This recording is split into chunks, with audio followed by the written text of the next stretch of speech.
नमस्कार मित्रों, क्या आपको पता है कि गौ माता ने समस्त स्त्रियों को ऐसा कौन सा भयंकर श्राप दिया था जिसकी वजह से आज तक समस्त नारी प्रजाति को उस श्राप का घोर कष्ट भोगना पड़ रहा है। गौ माता का एक ऐसा श्राप जिसे टाला नहीं जा सकता है। दोस्तों, वह श्राप कौन सा था? तो चलिए मैं एक कथा के माध्यम से आपको बताता हूं। मित्रों, एक समय की बात है जब भगवान श्री कृष्ण अपनी राजगद्दी पर विराजमान थे। तब उनके पास देवर्षि नारद मुनि आती है और कहते हैं, प्रभु, मैं आज मृत्यु लोक में भ्रमण कर रहा था। तभी एक स्त्री ने पूछा कि पहले स्त्रियों के बच्चे होते थे तो वह पैदा होते ही चलने लगते थे, परंतु अब ऐसा नहीं है। ऐसा क्यों हो रहा है प्रभु? मुझे इस प्रश्न का उत्तर याद नहीं था, इसलिए मैं आपके पास आया हूं। कृपया मुझे इस प्रश्न का उत्तर बताएं। तब श्री कृष्ण कहते हैं, है देवर्षि, तुम्हारा यह प्रश्न समस्त जाति के लिए अत्यंत महत्वपूर्ण है। अगर तुम इस प्रश्न के उत्तर को जानना चाहते हो तो ठीक है, मैं तुम्हें एक कथा सुनाता हूं।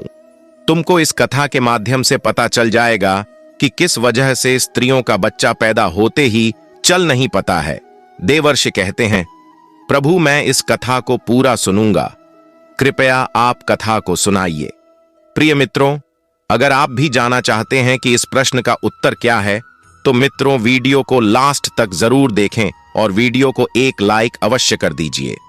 तो मित्रों, श्री कृष्ण कहते हैं, हे देवर्षि, एक नगर में एक रामू नामक व्यक्ति रहता था। रामू एक स्वार्थी व्यक्ति था। रामू के पास में एक गाय थी।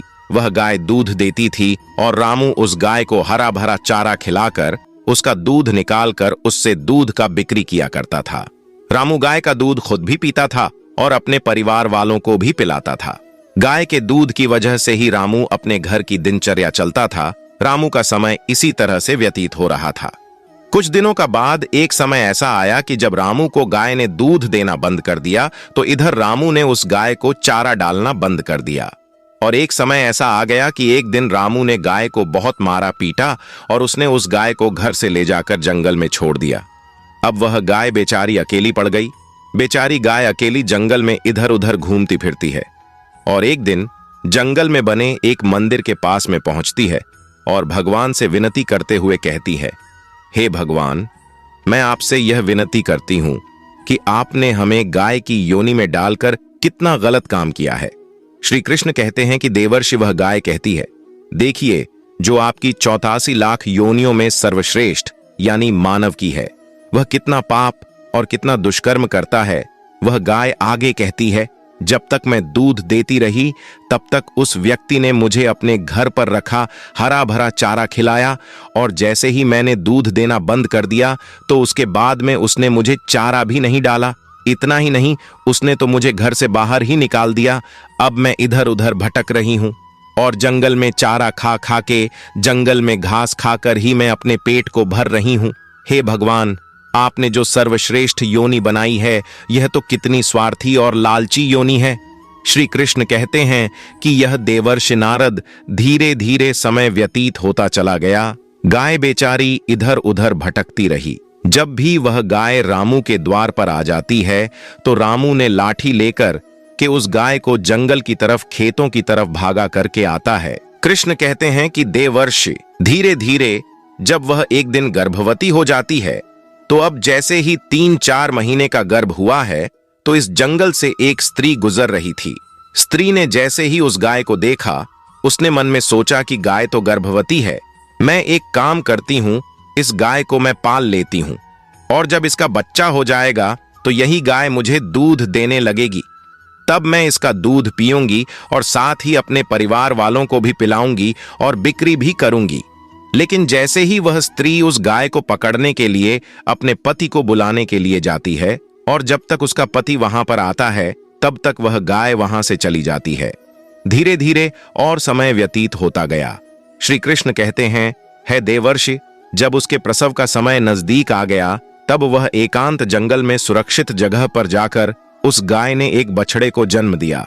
श्री कृष्ण कहते हैं कि हे देवर्षि, प्रसव के कुछ ही समय बाद वही स्त्री जंगल में घास काटने के लिए गई हुई थी और जैसे ही उसने दूर से देखा कि एक गाय ने अपना बच्चा जन्म दिया हुआ है, तब वह स्त्री उसके पास गई और उसने ध्यान से उस गाय को देखा तो बोली कि अरे, यह तो वही गाय है।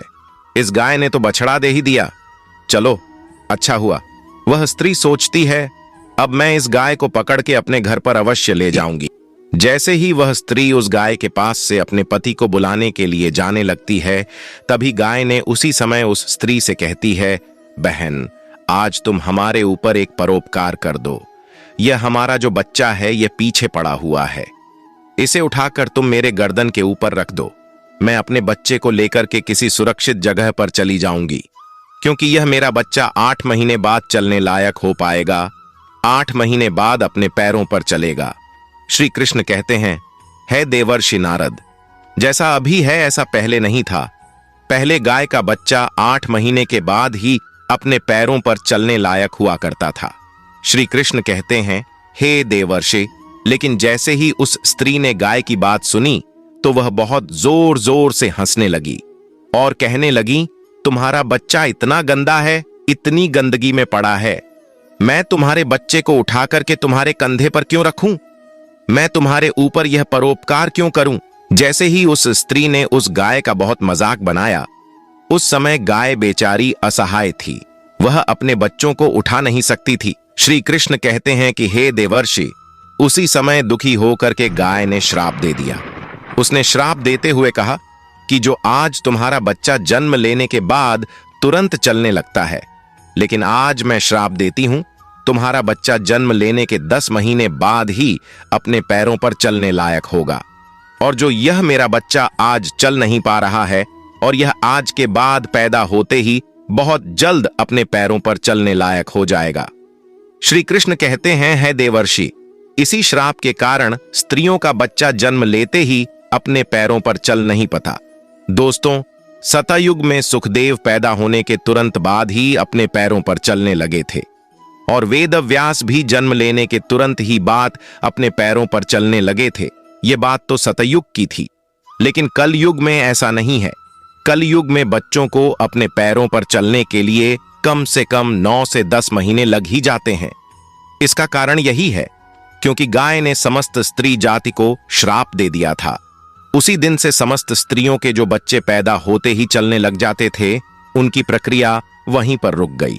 गाय के श्राप के कारण स्त्री का बच्चा 9-10 महीने बाद ही चलने लायक, अपने पैरों पर खड़ा होने लायक बन पाता है और गाय का बच्चा उसी दिन से अपने पैरों पर चलने लायक हो जाता है। इसीलिए किसी की आत्मा को कष्ट नहीं देना चाहिए और यही सनातन धर्म का सबसे बड़ा धर्म है। गोस्वामी तुलसीदास ने लिखा है, परहित सरल धर्म नहीं। दोस्तों, दूसरे के दुख में दुखी हो जाना, दूसरे के काम आना सबसे बड़ा धर्म माना गया है। तो इसलिए हमें असहाय पशु की, पक्षियों की सहायता करनी चाहिए। गाय के श्राप की वजह से ही जितने भी पशु पक्षी हैं, उन सब के बच्चे जन्म लेने के तुरंत बाद चलने लग जाते हैं। लेकिन स्त्रियों के बच्चों पर इसका विपरीत प्रभाव पड़ा कि जन्म के तुरंत बाद स्त्री का बच्चा चलने लायक नहीं बन पाता। एक स्त्री की गलती से आज समस्त मानव जाति की महिलाओं को उस भयंकर श्राप का खामियाजा आज भी भुगतना पड़ रहा है। मित्रों, आपको इस वीडियो में बताई गई रोचक जानकारी कैसी लगी, हमें कमेंट करके जरूर बताइएगा और कमेंट में जय श्री कृष्णा अवश्य लिखें। मित्रों, अगर आप हमारे चैनल पर नए हैं तो चैनल को सब्सक्राइब करके इस वीडियो को ज्यादा से ज्यादा लोगों तक शेयर अवश्य करें। ऐसी ही रोचक वीडियो देखने के लिए हमारे चैनल पर बने रहें। मिलते हैं किसी अन्य वीडियो में, तब तक के लिए जय श्री कृष्णा।